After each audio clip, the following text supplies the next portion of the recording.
देश में घुसपैठियों को सबसे ज्यादा पनाह देने का पाप अगर किसी पार्टी ने किया है तो उस पार्टी का नाम है भारतीय जनता पार्टी। सदन का सदस्य हूं, बड़े दुख और पीड़ा के साथ आपके साथ कह रहा हूं कि इन बेईमानों का, जिन्होंने हिंदुस्तान की जनता के बैंकों में डकैती डालने का काम किया, उनको आज विदेशों में बैठा के मौज करा रहे हैं ये लोग। और मेरा पासपोर्ट जब्त है। हिंदुस्तान के डकैत आज विदेशों में बैठ के हमको चिढ़ाने का काम कर रहे हैं।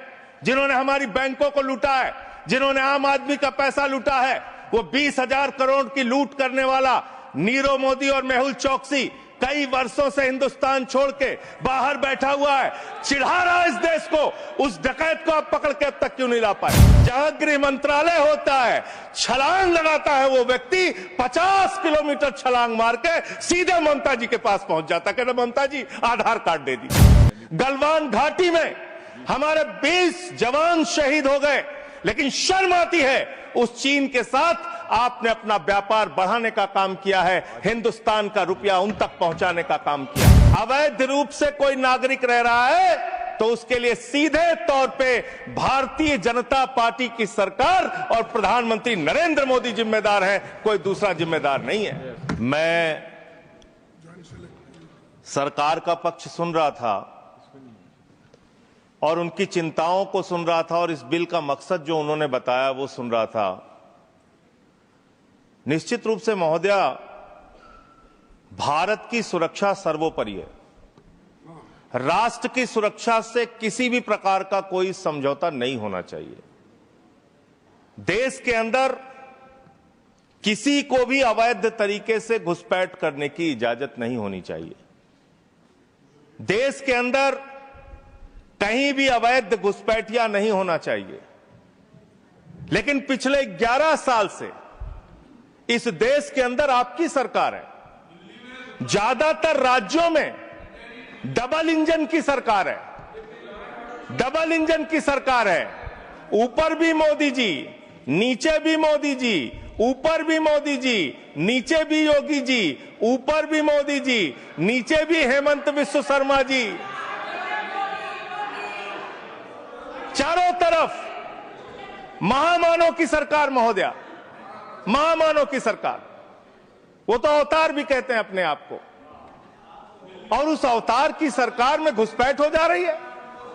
11 साल से हिंदुस्तान के अगर किसी कोने में अवैध घुसपैठिया है, अवैध रूप से कोई नागरिक रह रहा है, तो उसके लिए सीधे तौर पे भारतीय जनता पार्टी की सरकार और प्रधानमंत्री नरेंद्र मोदी जिम्मेदार है, कोई दूसरा जिम्मेदार नहीं है।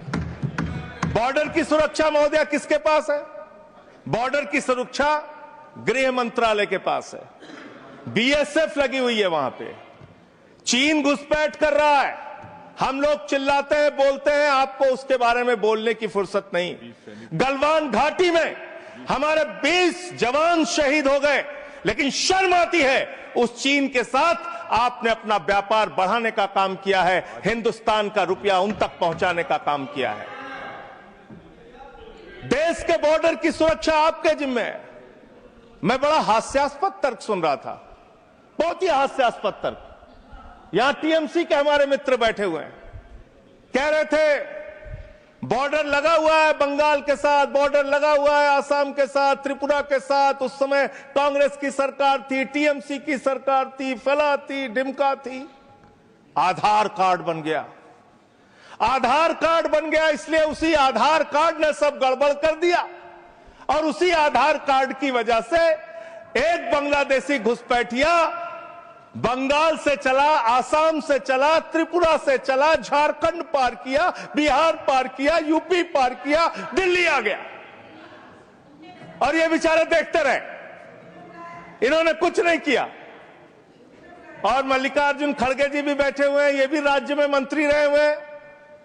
माननीय लोपी साहब, प्रमोद तिवारी जी भी राज्य में मंत्री रहे हुए हैं। इन दोनों से भी पूछ ले सरकार के लोग, ये भी आपकी मदद कर देंगे। किसी राज्य के अंदर कोई व्यक्ति आ गया तब उस राज्य सरकार की जिम्मेदारी होती है। लेकिन मुझे लगता है आजकल पूरा का पूरा गृह मंत्रालय सुपरमैन की पिक्चर देख रहा है। पूरे भाजपाई सुपरमैन की पिक्चर देख रहे हैं। और कैसे देख रहे हैं? 50 किलोमीटर की सुरक्षा बीएसएफ के पास है। बंगाल में 50 किलोमीटर की सुरक्षा बीएसएफ के पास है। एक बांग्लादेशी खड़ा होता है, उस बॉर्डर पे खड़ा होता है जहां बीएसएफ होती है, जहां गृह मंत्रालय होता है, छलांग लगाता है वो व्यक्ति, 50 किलोमीटर छलांग मार के सीधे ममता जी के पास पहुंच जाता है। कहते ममता जी आधार कार्ड दे दीजिए।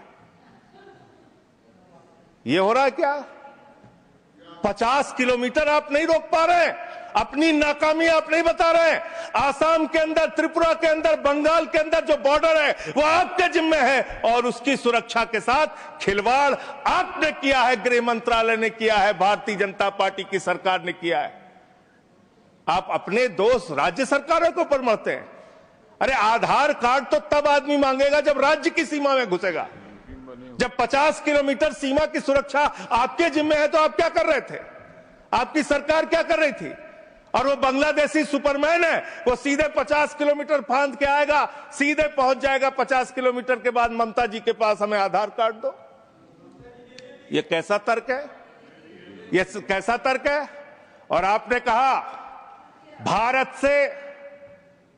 भारत के अंदर कोई भी नागरिक अवैध पासपोर्ट, अवैध वीजा लेके नहीं रह सकता। लेकिन मैं दूसरी बात आपसे पूछना चाहता हूं, इसका मैं समर्थन करता हूं, बिल्कुल नहीं रह सकता।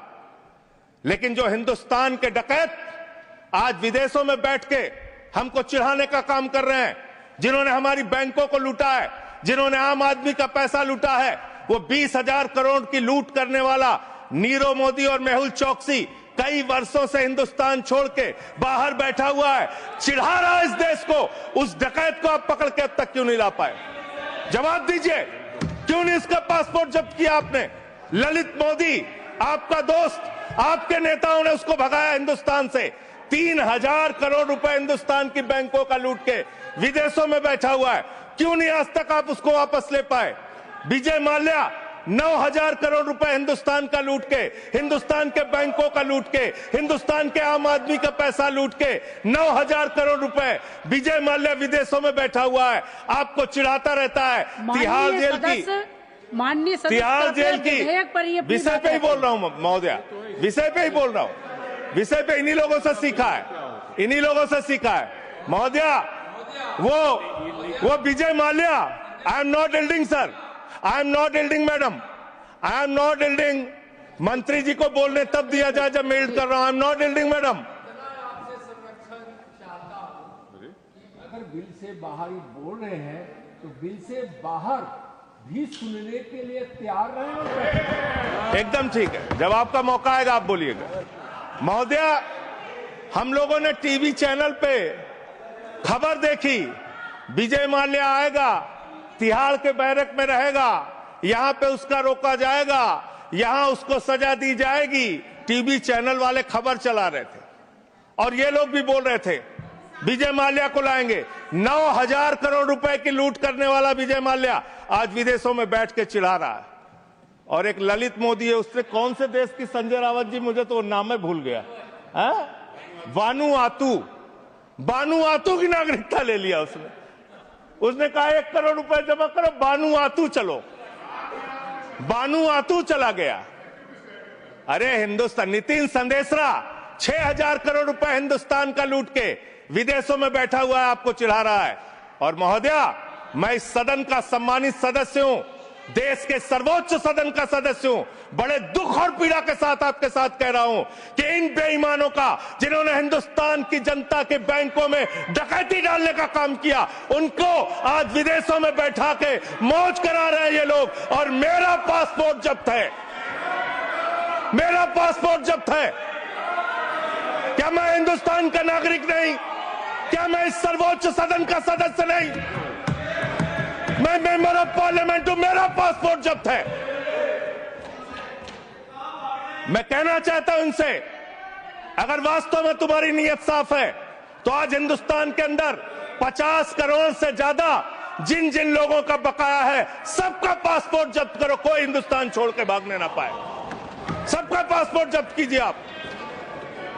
आप अनावश्यक बातें करते हैं। 11 साल से आपकी राज्यों में सरकार, 11 साल से आपकी केंद्र में सरकार, और बांग्लादेशी घुसपैठिया आप नंबर नहीं बता पाते कितने भगाए आपने। आज बताइए कितने लोगों को आपने भगाया, कितने बांग्लादेशी घुसपैठियों को आपने हिंदुस्तान से भगाया 11 साल के अंदर। खाली राजनीति करते हैं। बंगाल का चुनाव आ रहा है, राजनीति शुरू, बिहार का चुनाव आ रहा है, राजनीति शुरू। अरे इससे ऊपर भी जाओ। और इन्होंने कितना बड़ा पाप किया वो भी बता रहा हूं, पूरे देश को सुनना चाहिए कितना बड़ा पाप किया इन्होंने। पंजाब के अंदर जो सीमा थी बीएसएफ की देखरेख में, उसको इन्होंने बढ़ा दिया, 50 किलोमीटर तक कर दिया। इसके साथ साथ इन्होंने tycoon profited after India relaxed border security rules for energy park. Energy park बनाने के लिए पाकिस्तान की सीमा में, गुजरात के अंदर भारत की सुरक्षा कानूनों में रिलैक्स देने का काम इस सरकार ने किया है। अपने एक दोस्त को एनर्जी पार्क का ठेका देने के लिए, उसका फायदा पहुंचाने के लिए, उसका धंधा कराने के लिए, देश की सुरक्षा के साथ अपने दोस्त को फायदा पहुंचाने के लिए, अडानी को फायदा पहुंचाने के लिए आपने बॉर्डर की सुरक्षा पे, वहां के कानूनों पे रिलैक्स देने का काम किया। कितने शर्म की बात है, कितने शर्म की बात है। एक दोस्त के लिए देश की सुरक्षा के साथ आप समझौता करते हैं। आप बोलेंगे आप वो लोग हैं जिन्होंने हमारे भारत के नागरिकों का अपमान किया। अमेरिका ने 144 करोड़ की आबादी वाला हिंदुस्तान, दुनिया का सबसे बड़ा लोकतंत्र हिंदुस्तान, दुनिया में भारत की बात जब आती है तो राष्ट्रपिता महात्मा गांधी से हमारी पहचान, भारत की बात जब आती है तो गौतम बुद्ध से हमारी पहचान, बाबा साहब डॉक्टर भीमराव अंबेडकर के संविधान से हमारी पहचान। लेकिन मुझे शर्म आती है कि हमारे नागरिकों को अमेरिका ने हाथ में हथकड़ी, पैरों में बेड़ी बांध के हिंदुस्तान की धरती पे पहुंचाया और आपको शर्म नहीं आई। आप हंस रहे थे, आप मजाक उड़ा रहे थे हमारे नागरिकों का। और हिंदुस्तान के अंदर जो हमारे नागरिक लाए गए अमृतसर के अंदर, उनको हथकड़ियां बांध करके जब उतारा गया, मान्यवर महोदया, जब उनको उतारा गया तो प्रधानमंत्री भी वहां उस वक्त थे, लेकिन उन्होंने सवाल नहीं खड़ा किया। जब उनको यहां उतारा गया उसके बाद उनको कैदियों के वैन में बैठा के हरियाणा छोड़ा गया।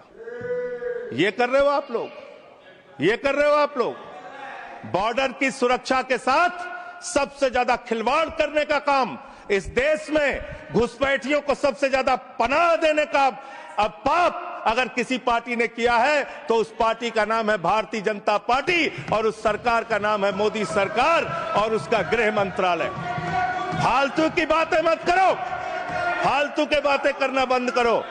देश के अलग अलग दुनिया के अलग अलग हिस्सों में अगर इस देश की बैंकों को लूटने वाले चंद पूंजीपतियों को बिठाने का, मौज उड़वाने का अपराध अगर किसी ने किया है तो नरेंद्र मोदी की सरकार ने किया है, एनडीए की सरकार ने किया है, आप लोगों ने किया है। आपको बोलने का कोई अधिकार नहीं है।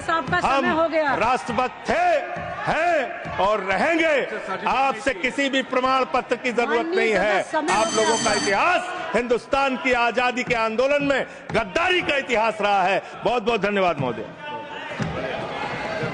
अगले वक्ता के रूप में